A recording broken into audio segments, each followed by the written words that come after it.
paraphilia disorder. Apa itu? What is that? Mungkin kita tidak akan pernah tahu paraphilia disorder jika tidak ada tugas ini. Bercanda Pak, bercanda. Jadi sebelum saya jelaskan apa itu paraphilia disorder, mari kita simak yang berikut ini. Sudah disimaknya tadi? Sudah tahu kan nama saya dari mana asalnya? Maaf. Ya, lanjut. Definisi paraphilia disorder.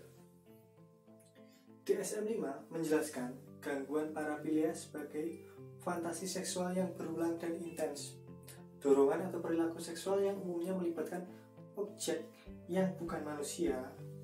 Berikan. Penderitaan atau penghinaan terhadap diri sendiri atau pasangan atau anak-anak atau orang lain dan menyebabkan cedera pribadi atau resiko bahaya bagi orang lain. Terdapat beberapa jenis dari gangguan ini seperti voyeurisme, menonton individu yang melepas pakaian tanpa diketahui. Oke, lanjut.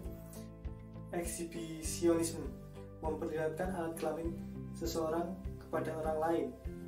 Contoh seperti kita buka baju untuk memamerkan diri kita kepada orang-orang, tapi dalam keadaan telanjang.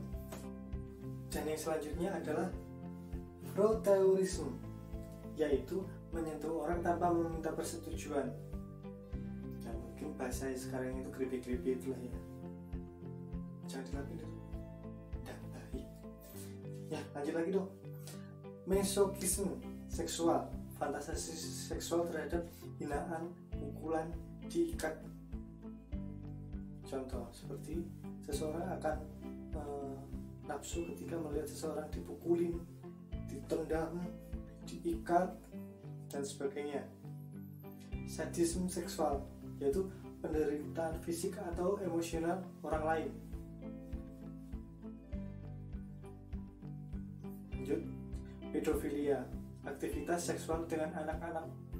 Ibarat ada kakek-kakek yang sedang memperkosa anak kecil ya, yang masih SD, TK, itu biasanya disebut pedofil. Yang kemudian fetis. Nah, apa itu fetis? Fetis adalah ketertarikan seksual pada benda mati atau bagian tubuh yang sangat spesifik. Kan ada orang yang horny melihat kursi misalnya. Intinya fetis itu lebih tepat ke orang yang merasa horny ketika melihat yang bukan sewajarnya gitu. Ya, sekarang mari kita lanjut ke faktor penyebab itu tadi. Ya, penyebab gangguan paraphilia masih belum bisa ditentukan. Namun, terdapat banyak teori yang membahas mengenai penyebab gangguan ini. Misal, teori perilaku menyatakan bahwa jika seseorang dikondisikan untuk meyakini bahwa objek non-seksual seperti sepatu, kursi, meja, lampu merangsang secara seksual, maka tubuhnya dapat bereaksi secara seksual, bergairah melihat sesuatu yang non-seksual. Itu gampangnya, bahasa yang gampang. Nah, individu dengan gangguan paraphilia cukup banyak yang memiliki kepribadian atau gangguan kecemasan. Mereka juga mungkin menyalahgunakan zat adiktif, memiliki masalah dalam mengatur emosi, atau memiliki harga diri yang rendah. Pelecehan pada masa kanak-kanak juga menjadi salah satu faktor yang dapat menyebabkan gangguan paraphilia.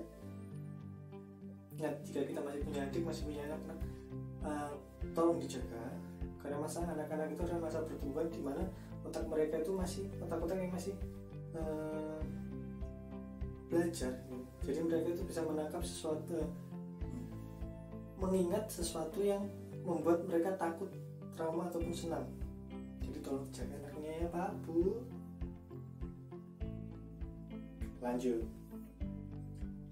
Penyebab gangguan ini mungkin juga tergantung pada jenisnya. Misal, beberapa ahli psikologi percaya bahwa eksibisionis, mereka yang menunjukkan eksibisionis tadi, mereka yang menunjukkan alat kelaminnya pada orang asing itulah yang suka buka baju di tempat umum, telanjang dan menggambarkan dirinya. Jangan dicontoh. tidak baik.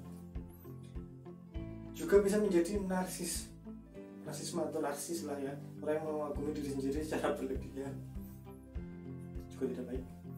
Nah, jika seseorang pria mengira pasangannya tidak cukup mengagumi alat kelaminnya, dia mungkin merasa terdorong untuk menunjukkan alat kelaminnya kepada orang lain. Yuk lanjut lagi, yuk kita bahas parafilia disorder mengenai kriteria gangguan.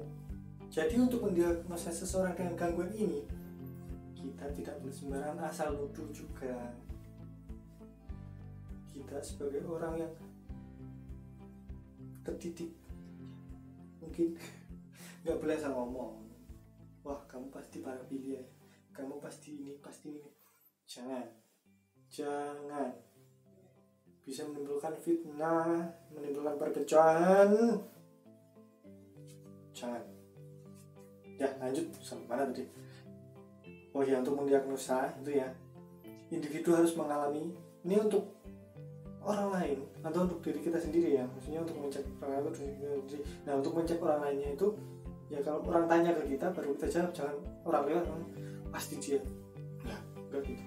Enggak gitu cara mainnya. Individu harus mengalami gairah seksual yang berulang dan signifikan oleh objek ketertarikan mereka, mengalami dorongan fantasi tersebut selama setidaknya 6 bulan, hingga individu mengalami kesulitan atau gangguan yang signifikan dengan pekerjaannya, fungsi sosial, atau aspek penting lainnya dalam kehidupan mereka. Lalu, apa sih dampak gangguan dari parafilia ini? Mari kita bacakan. Mari saya bacakan, maksudnya seperti itu. Gangguan ini dapat menyebabkan tekanan atau bahaya atau mengganggu kemampuan seseorang untuk berfungsi dalam aktivitas sehari-hari dan merasakan penderitaan akibat reaksi orang lain ataupun dari rasa bersalah individu itu sendiri karena melakukan sesuatu yang tidak dapat diterima secara sosial. Jadi dampaknya itu lebih ke dampak psikis mungkin ya, karena karena penderita parafilia disorder ini merasakan tekanan sosial karena mereka merasa tidak sama, dan mungkin mereka juga merasa terkucilkan. Ya mungkin itulah pembahasan dari parafilia disorder. Semoga saja penikmat video ini dapat mengerti, dan ya sekian. Wassalamualaikum warahmatullahi wabarakatuh.